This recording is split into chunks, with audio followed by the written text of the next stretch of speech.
Le miroir et la cloche, tiré du Kwaidan, de Lafcadio Hearn. Il était une fois une petite ville du nom de Mugen, où se dressait un temple célèbre. C'était une véritable institution, et les moines en étaient très fiers, mais aussi hautains que arrogants. Un jour, le bruit parvint à leurs oreilles qu'un temple voisin avait béni une belle cloche flambant neuve. L'un des moines alors s'emporta. Le temple est le plus beau à des lieues à la ronde. Nous ne pouvons laisser ce ridicule petit sanctuaire nous surpasser. Nous devons avoir la plus magnifique cloche. Ses frères approuvèrent vigoureusement, et en un clin d'œil tout fut décidé. Ils se saisissèrent de leurs chapeaux ainsi que de leurs bâtons et s'en allèrent frapper à la porte des bonnes gens. Pendant des semaines, la litanie des moines emplissait les rues. Offrande, offrande, nous collectons vos offrandes pour la gloire du Bouddha, bronze, or et argent, du métal pour la cloche qui portera vos prières jusqu'aux cieux, une cloche au son le plus pur, une cloche qui protégera Mugen des démons. Les habitants avaient un grand respect pour les moines. Ils fouillèrent leurs affaires, pressés de pouvoir se surpasser les uns les autres en offrant les plus beaux dons. C'est à qui donnerait le plus précieux héritage ou l'antiquité la plus rare. Pourtant, dans une petite maison, une jeune femme ne partageait pas la fièvre de ses voisins.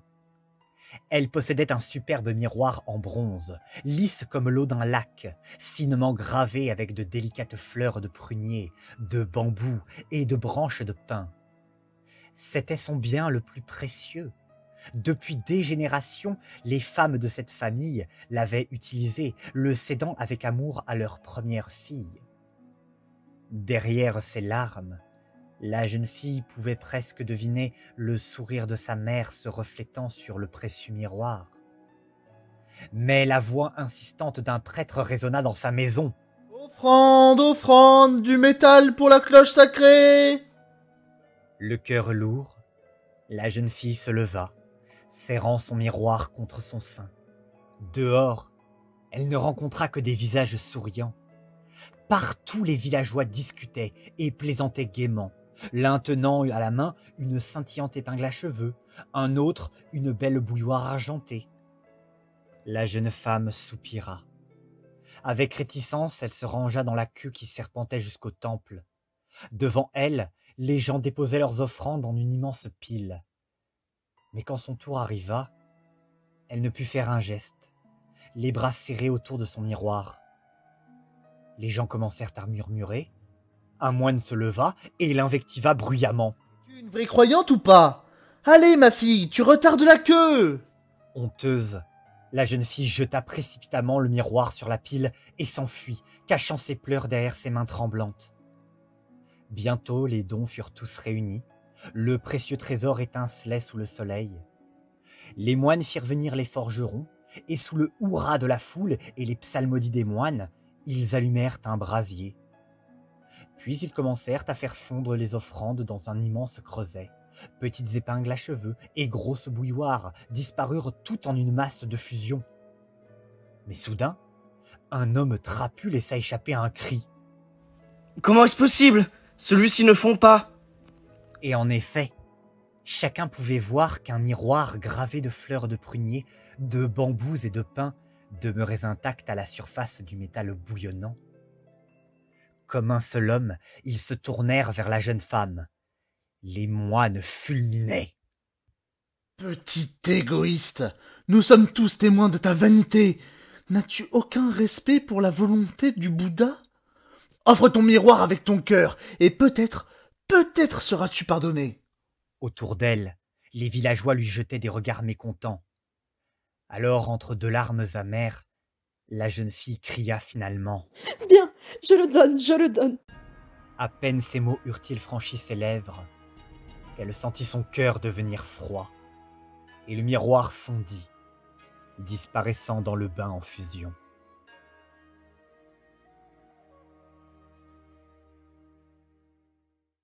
Des jours passèrent, et enfin, un matin de grand froid, la cloche fut terminée. Immense et magnifique, son impressionnante silhouette dominait la ville. Par temps clair, on l'entendait retentir à des lieues à la ronde. Les moines et les villageois étaient enchantés. Mugen avait repris son titre de plus beau temple de la province. Pourtant, pour la jeune fille, rien n'était plus comme avant. Tout le monde l'ignorait, lui jetant seulement des regards dédaigneux. Elle finit par devenir solitaire et aigrie. Bien des années passèrent et les gens finirent par oublier son histoire. Elle était devenue la folle de la ville, toujours à marmonner sornettes et malédictions dans sa barbe. Un jour, elle se rendit à la rivière, sauta, et on ne la revit plus jamais. Mais dans ses affaires, les villageois découvrirent un étrange message. Elle sonne, tonne et se brise.